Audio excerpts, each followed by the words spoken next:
up that old fossil. Going into Toshi Station to pick up some power converters.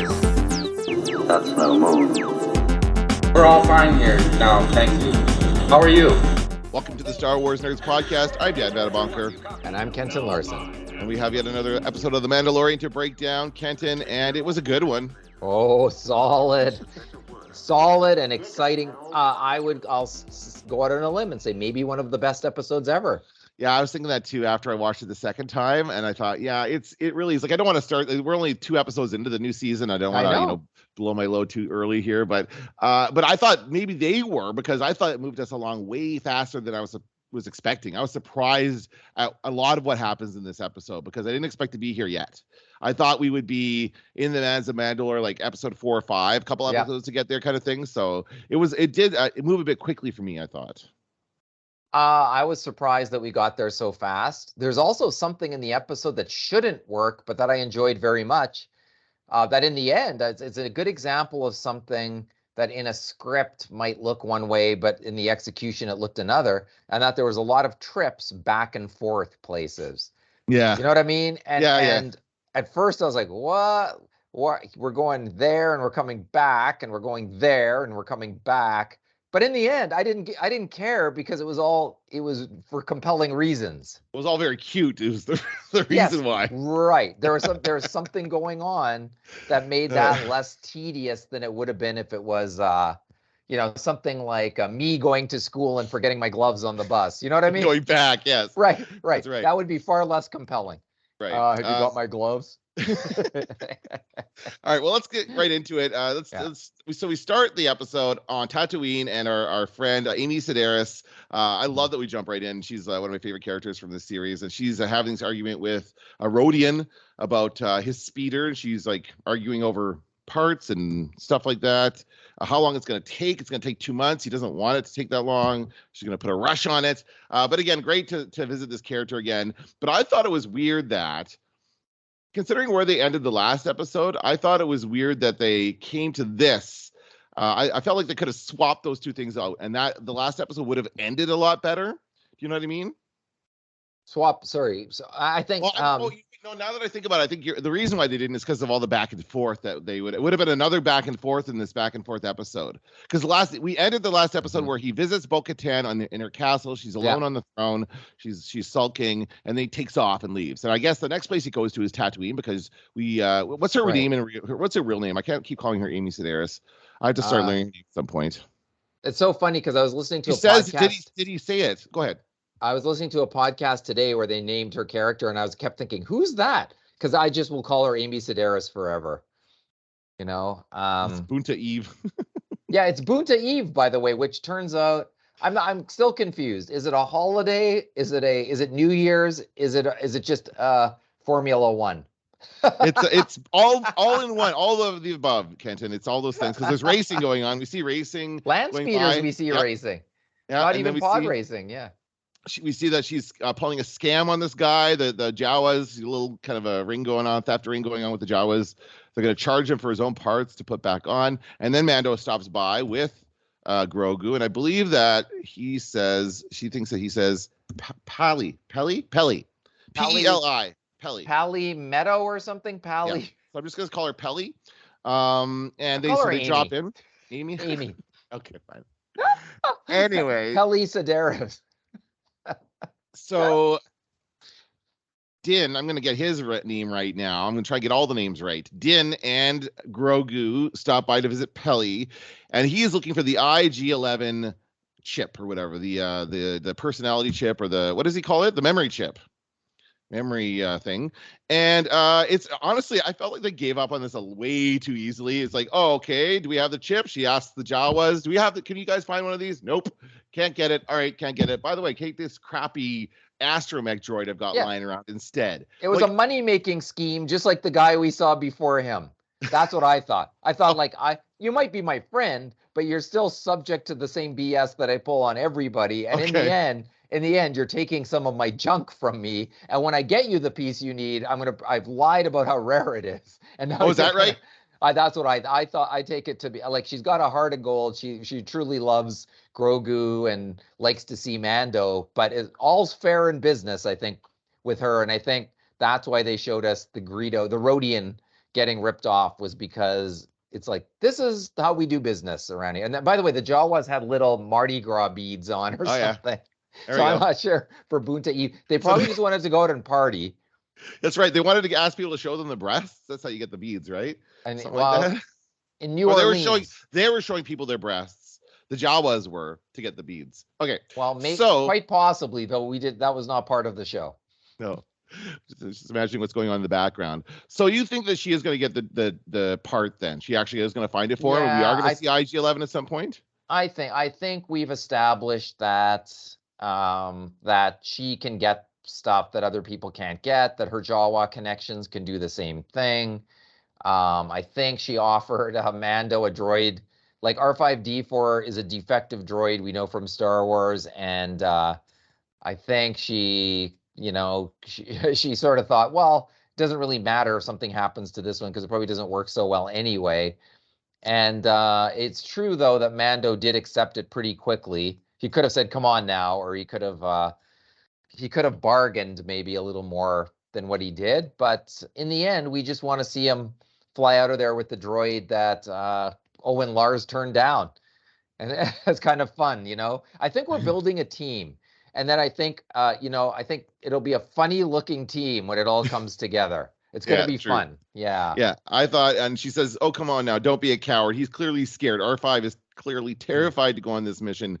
And when they say, I just thought of the line, Uncle Owen, he's got a bad motivator look. And like, he's clearly still got a bad motivator because he cannot get motivated to go on this mission. And then Mando's like, I thought you said he was like very experienced or whatever he says. Oh, he says, yeah, I wouldn't rely too much on this one. His circuitry is a little fragile. And then he says, I thought you said it was built for adventure. So yeah. Oh man. And then Grogu's expression is like, oh, what are you talking about? He was also very expressive in this episode, much more than in past. I thought we got much more Grogu time in this episode, as far as just him on his own, and his babbling, more language. Babbling. We're getting close to hearing him speak. There's no doubt about it. We can almost tell how he'd speak because he's a baby. He sounds like a baby when he's babbling. But you're right. He's far more expressive. We see far more about what he can do in this episode. He's jumping around like a pinball, like Yoda did. Flip around, yeah. There's more. I think Luke's training, it has had an impact on him, and we're just starting to see the results. And also Din's training, because we see him every time they're out flying around. He's like giving them instruction. Here's where this planet is. And he shows them all ahead of time where to go so that he knows when he has to go back. He does, and he knows how to navigate it properly. So I thought that was really cool. Yeah, how they came back to that.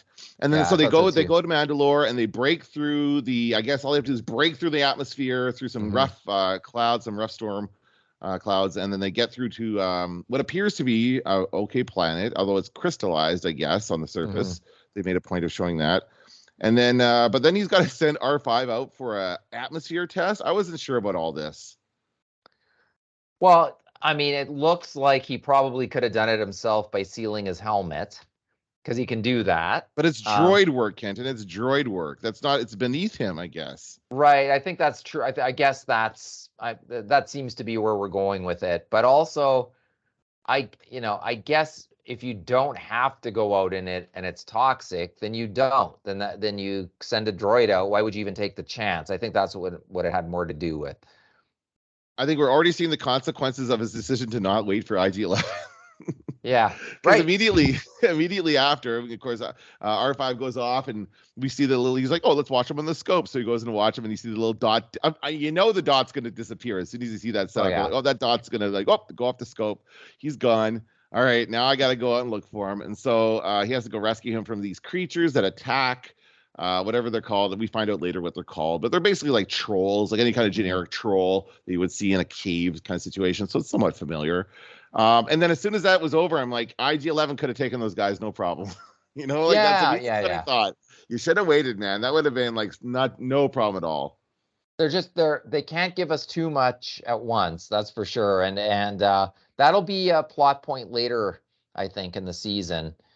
They've set it all up, and we'll see something. Like I guess you can have them in episode 1 being sort of wanting to attack Grogu, and then in episode 2 suddenly, oh, we fixed the problem. Like they've set it up, and we'll come back to it, and in one way or another, we'll come back to it. So I didn't mind. I thought that the episode already has so much in it that I didn't think. I thought, yeah, we could put that on the back burner for now. That's fine, I guess. Yeah. Well, I guess if they're gonna, I mean, they must have more planned. Like again, I wasn't expecting us to be here this soon. I thought they'd take a couple of days or a couple episodes rather to days in their time to find IG-11 and to I don't know what his rush is here. He seems to be in a hurry to get this done. I guess he really wants to be back in the fold of the Mandalore. So it just seems like he's just trying to get through this quickly, redemption. But I guess, he wants his redemption. Yeah. Yeah.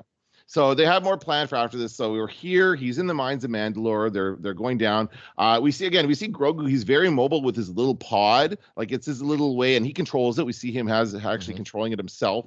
But it seems like, well, I guess it is pretty dangerous. I was gonna say it seems like it's not as dangerous as they thought it was going to be, but in the end, I guess he does get captured, right? Well, no, at every turn, there's like things attacking you, and there's a thing with wings, and then there's these gross cavemen or whatever they are hang out in pods and little nests, which is gross. And then the thing that catches him is definitely gross and up to something that we can't understand, but is actually made to catch Mandalorians. Like it looks like the thing, whatever the thing is, it's been built to have maximum ability to trap Mandalorians so that they are to render whatever they might have useless. Yeah, that's right. Yeah. And it's very creepy because of the eyeball, the front eyeball of this thing. It's like a kind of a spider creature at first, and then it changes into something else. It's got these different forms. I thought the smaller version of it reminded me of the robot in Lost in Space. The new version of the bad robots and the new version of Lost in Space. Right. But it's a very alien looking kind of concept. But again, that it was a real looking. It looked like a photo of an eyeball, like a real eyeball, and it looked kind of like that weird hologram technology. Remember from the 80s, like those Visionaries toys that had like kind of like a shiny hologram thing. That's what it looked like, and again, very creepy.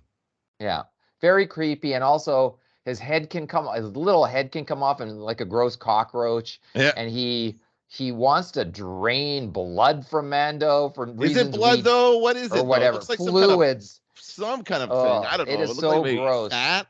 Well, or I thought, or he was kind of cooking him, it looked like, and then draining him. I'm not, like, whatever it was disgusting. And one of the grossest shots in Mandalorian, I'd say, is those tubes with fluid going through them. And the guy inside reminded me of General Grievous almost. Yeah. He was like mech, but maybe there was like an organic element to him. Yeah, you got the feeling there's a brain inside there somewhere, like a real organic brain as part of this. So yeah, I'm just watching the shot of him coming out now, and he's got kind of like a bunch of tubes all over the place, and looks very much, he does look like Grievous. He's got like another set of arms like Grievous does. So could be a similar species to that. And yeah, you're right. He seems to be like, his job is to catch Mandalorians. It just sits there laying in wait until something comes along and he perfectly catches them. Grogu tries to get him out though. He like sits there and hides and follows along, and we see him kind of like going, okay, I'm gonna go. And so he runs over and tries to get him, but then he can't. He's not strong enough to move it with the Force. This cage he's got him in. So Mando's like, go get Bo-Katan, and so he goes off to go, and we see a great chase, and that's when we see him like flip into his pod and run off, and there's a nice little chase here. Yeah, I love that chase. I love it when he jumps in the pod. He flips into the pod. He turns the pod around and he takes off. He pushes the button and he goes past. Boom, and there's a little, there's the thing with wings that kind of tries to bite him on the way by. So it's not without danger, but we start to see that Grogu's pretty good. Like he can handle himself. And the final flip into the cockpit is pretty great. Well, it's pretty great. Before that, we get the from the trailer, the shot of him like pushing the troll back with his hand. That was awesome. So he pushes that guy back, and he looks up and goes, "Oh, I did it!" And then he's like, "Okay," and he goes. So then he goes back to the ship and takes off. And this is where we get into the back and forth a bit, where he like flips in there, but it's so fun to see him doing this stuff. He's like explaining to R5 where to go, and he's like, you can hear his language and stuff. So I think we're just so delighted to have this much like just Grogu time doing stuff. Because he basically just most of the time he just sits there. Yeah, he takes an active approach. We learn a little bit more about what he might have learned or unlocked with Luke Skywalker.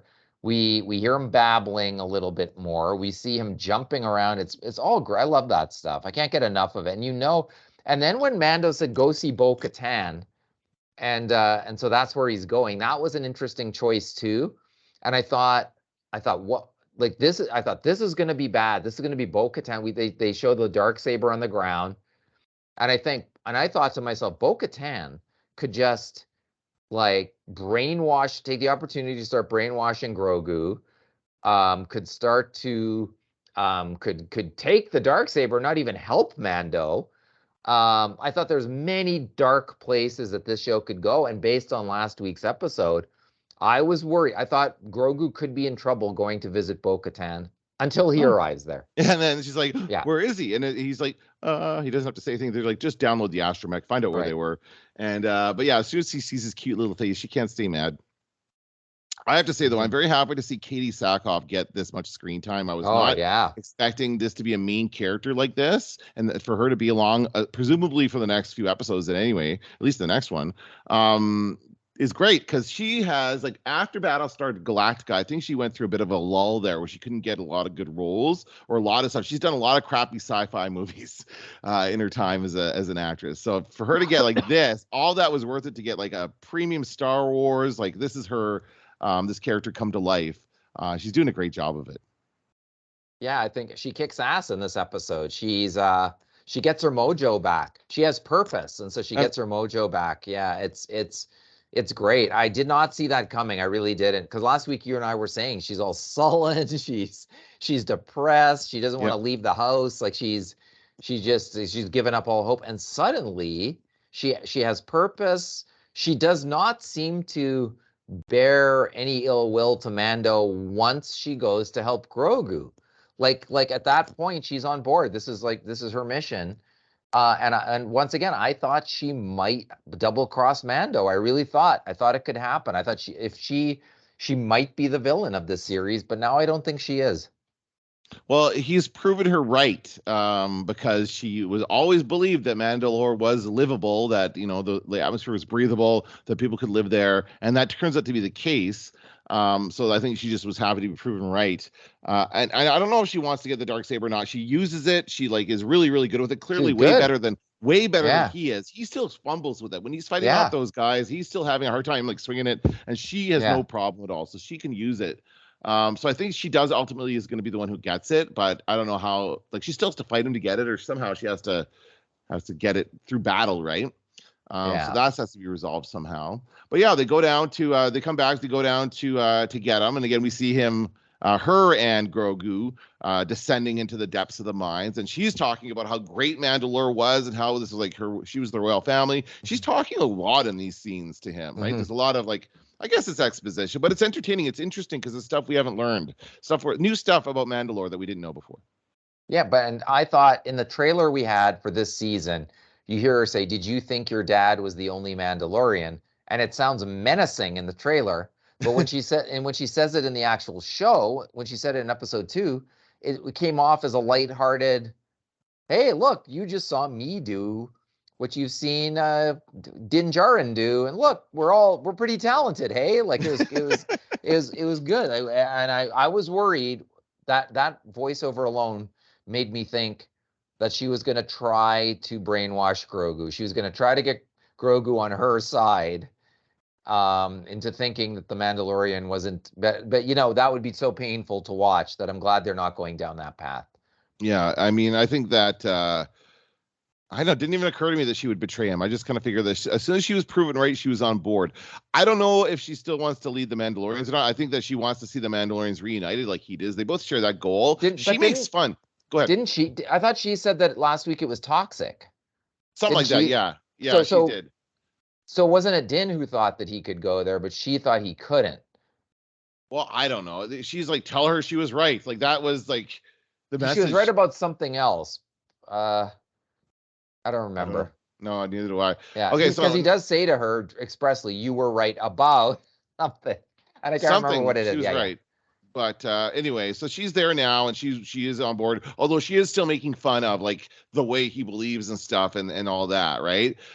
She shows up, she fights off this spider creature. It's a great battle because like we have like she kills him, and then it comes back. You see the little guy's head scurry off to join up with the bigger thing, and then he's like, "What are you trying to say?" He's like, "Behind you," and then that's a great moment there. So, she kicks his ass with a dark saber. And then agrees to lead him down into the mines. Like, first of all, she's like, "Okay, we're gonna go back to the ship." And he's like, "No, we got to keep going. I'm here for a reason. I need a bath."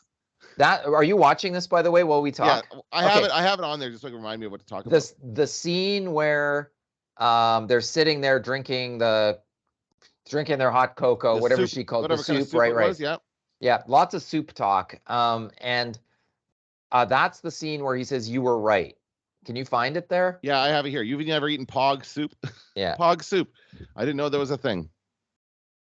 Pork soup. Well, and she's like, "Can you appreciate the irony? Because this is something we all growing up. Any Mandalorian with their armor was raised on it since they were his size." And he gives it to Grogu. I love the little details like that show that he cares. He's always thinking about Grogu. So there's always little shots like that to show what Grogu's doing and what he's like kind of looking at and how he reacts to things. And they're just doing such a good job with this. This puppetry work is incredible. I suspect that, well, I guess for a lot of these shots, he's still a puppet. Hold on. They're talking about, he's like, "I have to go." He's getting his, I honestly think it's adorable that you believe these children's stories. She's talking about her dad. It's more lighthearted, the banter between the two of them, than it has been.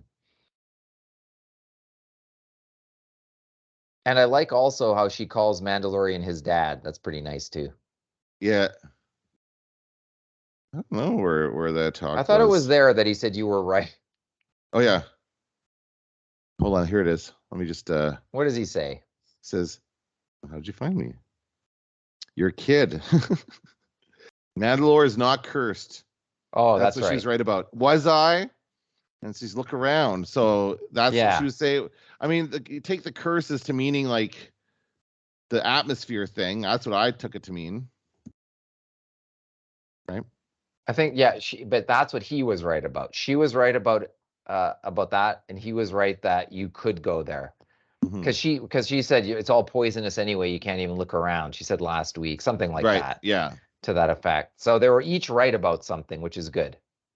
Yeah, but there's a nice moment here, and they do kind of bond, and he acknowledges her father's, like when he says this is the way, because her father gave his life for Mandalore, and she's like, he's honoring her father, which is great. So they're having a moment here, and so she takes him down to the waters. He's gonna go take a bath.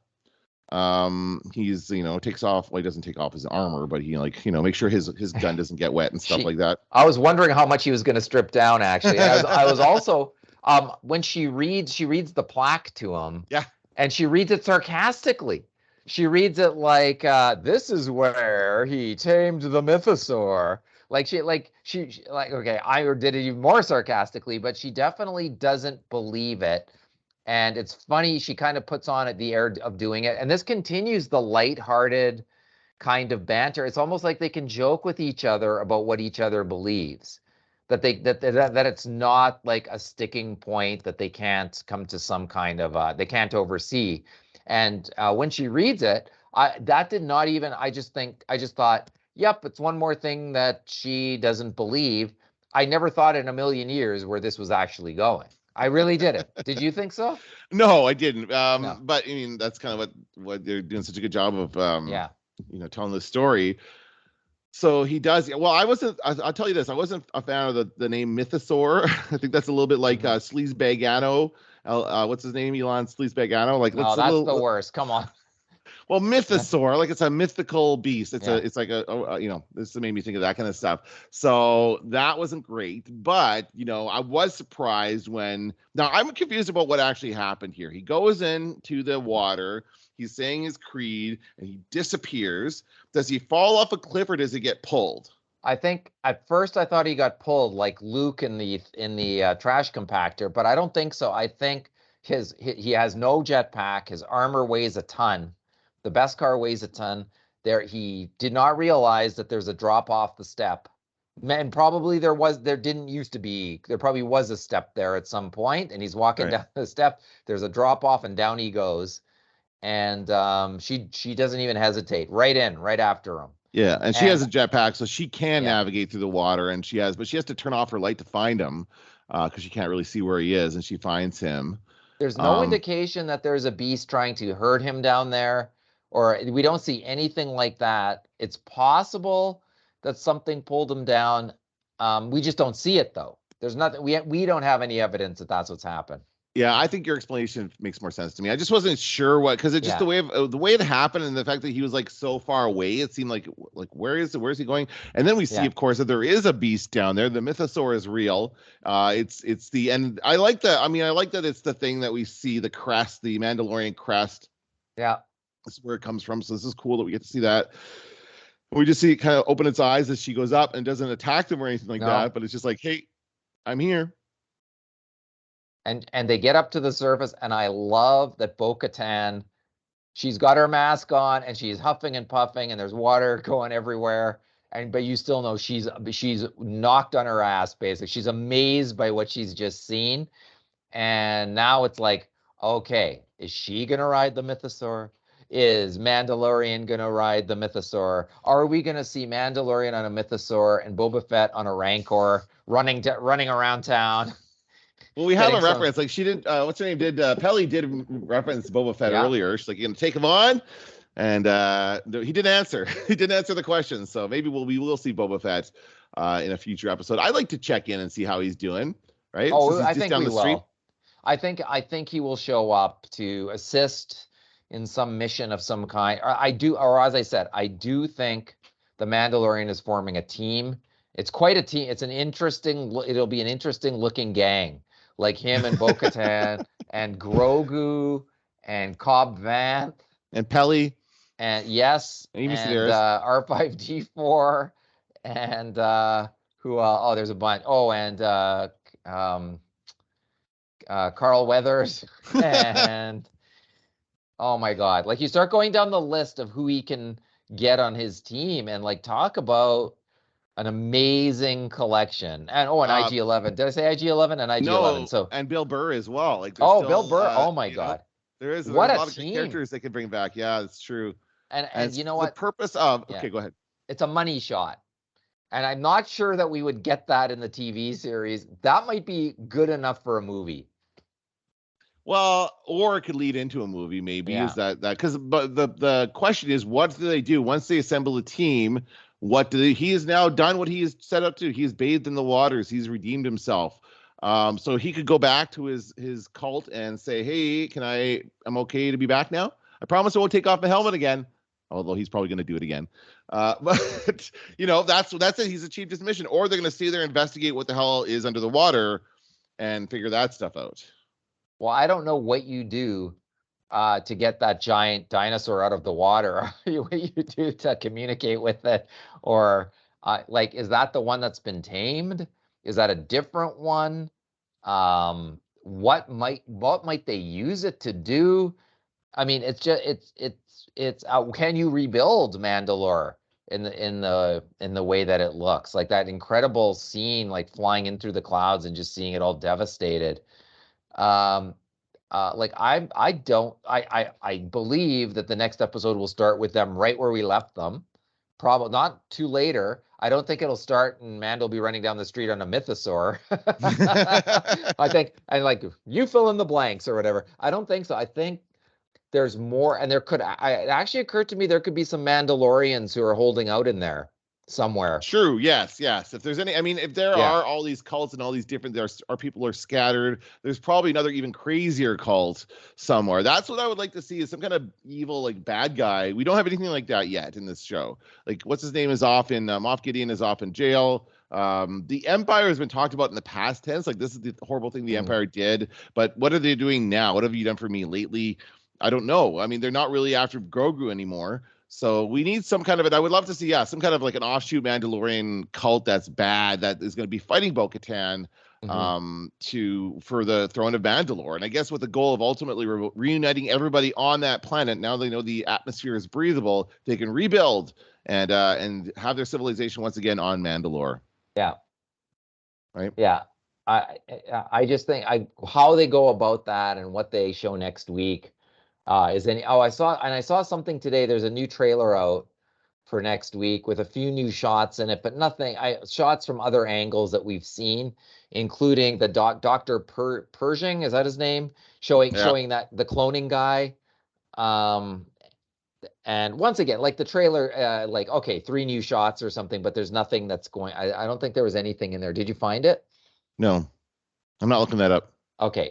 So I think, and the rumor, and I don't know, I don't have a confirmation of this, but along with that article was the rumor that the next week's episode will be 1 hour. So next week's episode will be longer, and sounds like there's lots to be done. Okay. Well, I look forward to it. Again, it's I'm having a great time watching it, getting up early on the month, or the Wednesdays rather. Do you think it's one of the best episodes? Are you willing to go that far with me or no? Yeah. I think it was. I think ultimately we got to see like stuff that I was not expecting to see this early, but I loved it. I've watched it twice and I've enjoyed it both times. We got lots of great Grogu moments, which I think was awesome. And they're setting something up. There's something bigger than I was anticipating, because I thought this was going to be the big thing. I thought getting to the Mandalore mines was going to be the end of the season, but now clearly they have something else in mind. And it also proves that there's misdirection in the trailers that make it look like one thing when that's not the case. And it also, once again, we're walking along the line of almost everything we've seen in the trailer is in the first few episodes, as usual. So would we see the Mandalorians dropping out of the dropship next week? Like, it almost seems like maybe we will, because that was the big money shot in the trailer.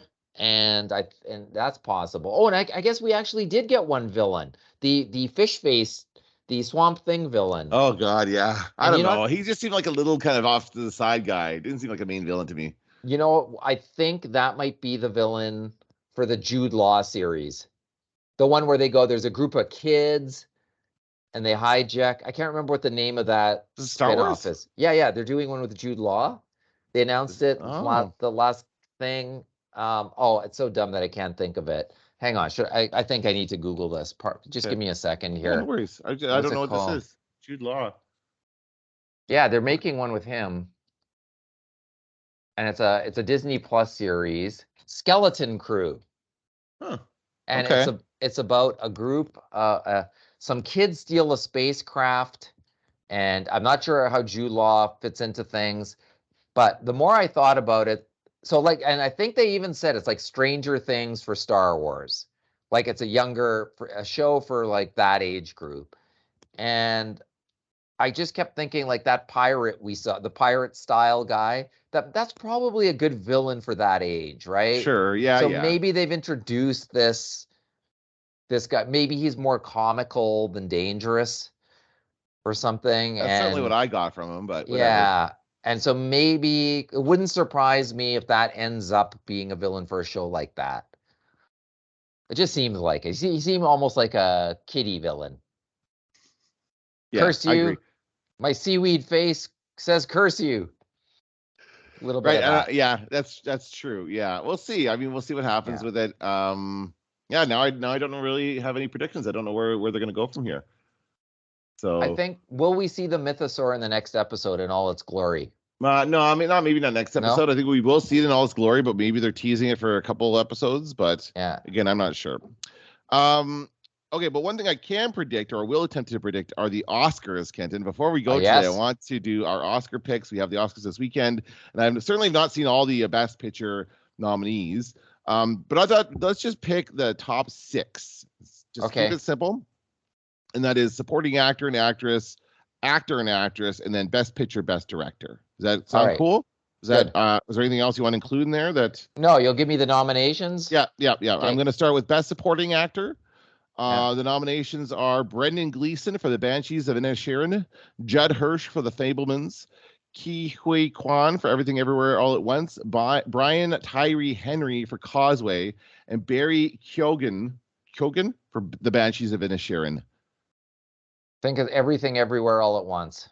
Yeah, I agree. That guy, everyone loves that story too much. Yeah. It's Data from Goonies. He was a child actor who kind of got burned by the system and didn't want to be an actor anymore. And now Indiana Jones. And Indiana Jones, of course. Yeah. Short round. Yeah, so he did a couple of really big things and then disappeared, and nobody knew what happened. And now he's back and getting all this recognition. So I think people love that story, and I think he will win for that reason. Although I gotta say, the Banshees of Inisherin was excellent. I really did like that one. And that Barry Keoghan, he's kind of the dumb friend. He was hilarious. He was awesome. He's probably the best character in that movie. But there's so two nominations. There's 2 nominations for that movie in this category, and that you know how that goes. They cancel each other out, is what that is. Sometimes, for sure. Yeah. Okay, so Best Supporting Actress. Angela Bassett for Black Panther, Jamie Lee Curtis for Everything Everywhere All at Once, Hong Chow for The Whale, Carrie Condon for The Banshees of Inisherin, and Stephanie Sue for Everything Everywhere All at Once. Off the top of my head, I'm going with Jamie Lee Curtis, but it could I might change that on my Oscar ballot on Sunday. Oh yeah, and you'll tweet this out so people can see what. As always. Okay. Yeah. I'll do that too. So I think that Jamie Lee Curtis has been winning a lot. I think Everything Everywhere All at Once is going to win a lot of awards. I do too. On Sunday. So I think she will take that one. I'm going to say Jamie Lee Curtis because I guess I don't know. I mean, I know I can get why they want to have Wakanda Forever on there, but it's not a chance. It was good, but not that good. So Best Actor. Brendan Fraser for The Whale, Colin Farrell for The Banshees of Inisherin, Paul Mescal for After Sun, Austin Butler for Elvis, and Bill Nighy for Living. Colin Farrell. Oh, I'm gonna say Brendan Fraser. I don't think so. I think again, same thing as the other guy. People love this is his big comeback. They love it that he's like getting all this attention after again kind of being burned out by the system or whatever. I don't know what the hell happened. He was away for a while. But people want to see him win an Oscar for this, so I think Brendan Fraser is going to take it. I have not watched this yet. Have you seen The Whale? I have not. No, it's because it's not available for rent right now. I've been keeping tabs on this. The ones that are like the Fablemans and some of these other ones are actually dropping. The prices are dropping to like rentable, like $5.99 prices now. But that one is still like $30 or whatever, and they're not releasing it on time for me to watch it ahead of time. So I think that's stupid. Anyway, so that's Best Actor. Best Actress is the nominations are Andrea Riseborough for To Leslie, Kate Blanchett for Tar, Michelle Yeoh for Everything Everywhere All at Once, Michelle Williams for The Fablemans, Anna de Armas for Blonde. Kate Blanchett by a mile. Oh, really? Have you seen that one? I haven't seen it, but everybody's talking about it. I will see it, but it's like I've never seen an actor featured in so many different places all at once. And just the accolades pouring in. I just think it just seems like this is her year. Okay, well, that's fair. I'm going to go with Michelle Williams. I think this is, I think it's good. They have to give some of these to the Fablemans. I think they love Spielberg too much not to. But she is, and she's been nominated 5 times and never won. So she's due. Although Kate Blanchett could be due as well, although I think she's won before. I think she won supporting actress, if I'm not mistaken. Oh, maybe, yeah. But I think that's a fair guess. I don't think it's going to go to Michelle Yeoh for Everything Everywhere All at Once, because I think it's going to win down the line. Best Director, we have, hold on, where was it? Not in the order in which you would expect here. Martin McDonagh for The Banshees of Inisherin, Ruben Östlund for Triangle of Sadness, Daniel Scheinert for Everything Everywhere All at Once, Todd Field for Tar, Daniel Kwan. Why are 2 different people nominated for Best Director in the same movie? Everything Everywhere All at Once, and then Steven Spielberg for The Fablemans. 2 people are nominated separately? Yeah, well, that's what it says, but maybe they aren't. Maybe it's just the 2 guys together. It's just listed separately here. I don't know. Who do you think is going to win?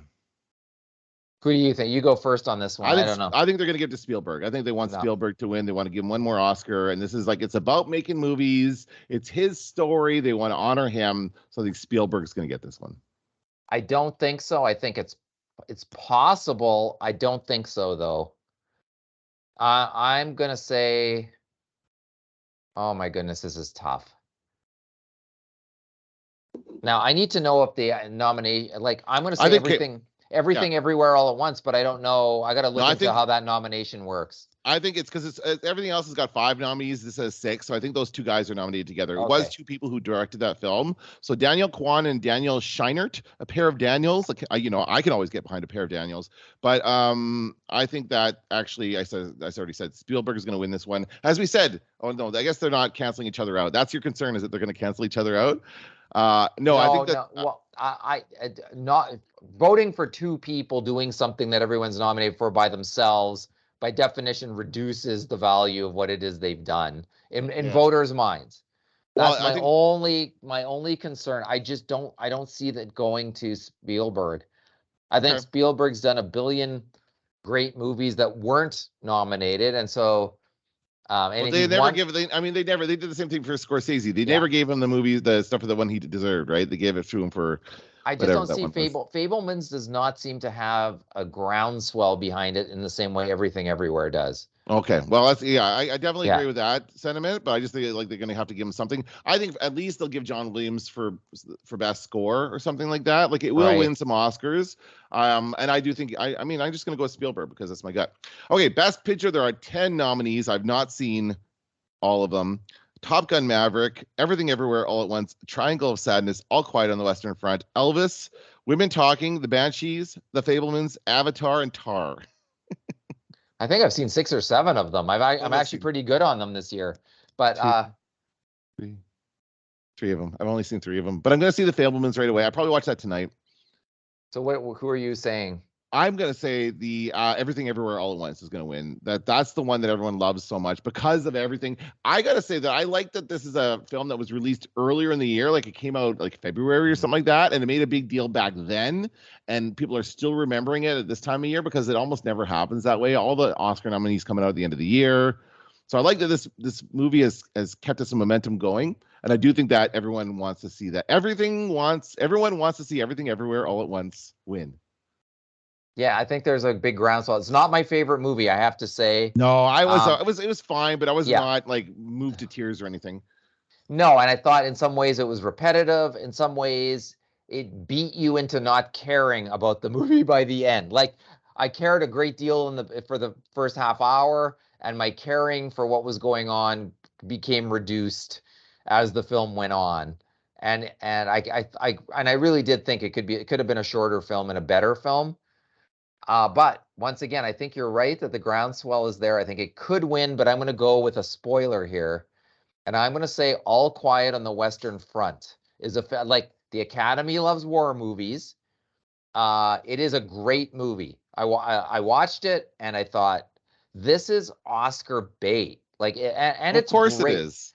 But it's legitimately a great film too. Okay. And so when all's said and done, I'm going to say it's going to be, and it usually you can rely on the Academy going with a more traditional style film, a prestigious film that is well made and well shot about something that really happened. I just think I think I'm going to give it the edge and say that it's going to take it. But Everything Everywhere is right. What I'd say they're neck and neck. I just think that that's also nominated for best foreign film, and so that it'll probably win that, and then they'll give best film to something else. I think it's assured to win best foreign film. I do, but not everybody knows. Like I don't think that necessarily affects the votes. Right, because people aren't making that connection because it's had such wide release, and usually the foreign films don't. I believe, like this is on Netflix, so everybody can see it. Didn't Parasite get best foreign film and best film? Yes, it did. Yeah, you're right. Absolutely. So it's possible. Yeah, so it did. We'll see how it goes. Yeah, that's fair. I have to say though, I really think they should like in the future if they want to really make this work better, they should narrow down these top best picture nominees back to 5. There's too many. Yeah. And, like some of them are making the right choices as far as when they're releasing these and when they're making them available to people. And they're realizing that you have to make it available on demand at a reasonable price for people to watch them. They're not going to pay premium prices after the Oscars. And I really wish that Elvis wasn't nominated for anything because I kind of hated it. I hated it too. And the thing is, I love Elvis Presley, right? I love the music of Elvis Presley. I should love this movie. But I think right from the word go, they make some mistakes in terms of how to frame this film. And Tom Hanks, I don't know. That's just not a great performance. I'm sorry. Like it's not as like not even. I'd say it's in his maybe bottom 3 performances. Oh wow, this is down there with the Terminal. I'm trying to think of his other crappy movies. I thought he was okay. Nobody agrees with this, but I think he had a ham-handed performance in Philadelphia. He won the Oscar for it. no. I know. I don't think he's good in it. What about the scene where he's like singing these like the opera and it's all like lit weird and he's like, oh, the emotion it's over the top. Bait. Okay. Pretentious Oscar bait. And I saw a bit of it on TV recently. It's like it has not aged well in lots of different respects. It hasn't aged well. But I just watched it and went, that is Tom Hanks pretending something. He is not the character. So I don't like that one. That might be a bad example because I love Tom Hanks in Splash. Mm-hmm. You know what I mean? Like there's some of those early sarcastic performances are the ones that I sort of long for. Yeah, I guess so. Yeah, and I didn't see the other one he had out this year was The Man Called Otto, which I didn't see either. He seems to be making them at a good clip though. He's like putting out a couple of movies every year. Which he tells me either he really likes acting or he just needs to keep working. I don't know. Yeah. Both those things maybe, but if you put out movies that often, some of them are gonna suck. That's just the law of averages, right? So you can't all be Oscar winners. Right. So, or Oscar nominees, but the Academy's trying to wedge them all in. I think they are, and I think I got a feeling that one got nominated on the strength of it's Baz Luhrmann and Tom Hanks, and of course. It's a biopic, which has done very well at the Oscars and with audiences in the last few years. And I told you, I think we were in line for Tim Hortons last week. I was talking to you about the Elton John movie, which I finally watched, and I loved it. I thought it was excellent. Yes, it's great. So good. It's what I thought the Elvis movie would be. Yes, I liked it better than Elvis, and I liked it better than Bohemian Rhapsody. I thought the Elton John movie has a vision and a way of presenting the story and some musical numbers that are just that the other ones don't come near. And I can't see, if Elvis wins for anything, like honestly, to me, and because I'm saying this, it probably will, but to me, it would be very misplaced to like the flashy. I appreciate what that director does and the flashiness of it all, but it just, to me, it was just like this bloated, excessive, poorly conceived film. I just want to see what's nominated for best song. Triple R. Triple R. Okay, well, you like that one. Oh, it's gonna win. I'm telling you, it's gonna win. I still haven't watched that yet. Oh my God, the best multiverse of madness, better than Everything Everywhere All at Once. I'll say it again. All right. And anyone who sees Triple R knows it's better. It is better. We got Lady Gaga from Top Gun Maverick. Okay, great. We got Rihanna from Black Panther, Wakanda Forever. Oh God. We have This Is a Life from Everything Everywhere All at Once. And RRR. Yeah, you're right. I think it'll be RRR. There's nothing else strong enough. That'll be cool. People are gonna love that presentation of it. Oh yes. Yeah. They're gonna do a Bollywood dance off right there, and it's gonna and if they give it enough time, it'll be an incredible performance. And I think the other stuff, who cares? You know, like, oh, what? Lady Gaga, really? Oh, no kidding. She recorded a song. No way. Like, yeah, we know. And Rihanna, once again, how much more pregnant is she now? You know what I mean? It just never stops, that stuff. So yeah, that's true. I hope that's not how it goes. I hope it goes to the one that really and that music number plays a pivotal role in that film. Okay. Well, I'm gonna look forward to. Oh, I was just gonna say that's where you realize you're watching something special. All right. I definitely have to watch that, and I am gonna try and watch the Oscars in any way I can. I don't have cable, so I'll see what I can do. I'll maybe just kind of keep checking in throughout the evening, and I will post my picks as you and Chris, and of course anybody else who wants to join in can post their picks as well. But do you expect us to see Will Smith or have any reference to the slap or anything from last year? Jimmy Kimmel's hosting, so there's going to be jokes about it. Now the question is, I don't think Kimmel. I think it's too soon for Kimmel to pretend that someone comes out of the audience and hits him, because I think they probably have security there now to stop that from happening. I don't think that would be a well-conceived anything, but I do think that he will have to joke about it. Yeah. His first joke will be about it, probably. Well, but do they have Will Smith won an Oscar last year. After that, he went and got up there and won for King Richard. So they often will have the previous year's winner present to this year's. No, he's banned from the. Oh, is he now? Oh, I didn't know that. Banned for 10 years or something from the ceremony. Oh, like good. Oh, big deal. Like banned for 10 years, but they still gave him the Oscar. They did. You know, that was horrible. That whole thing. was bad. I'm curious to actually see, will that have the impact of eroding the ratings or actually making them a little better this year? I think people are more likely to tune in because something like that might happen again. The classic live event mishap. Yep. Yeah. We'll see. Yeah, maybe.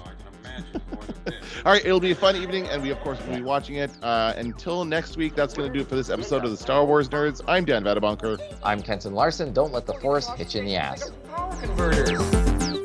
That's no moon. We're all fine here now, thank you. How are you? TK421, you copy? Now I am the master. I'm taking an awful risk, Vader. This had better work. Where did you dig up that old fossil?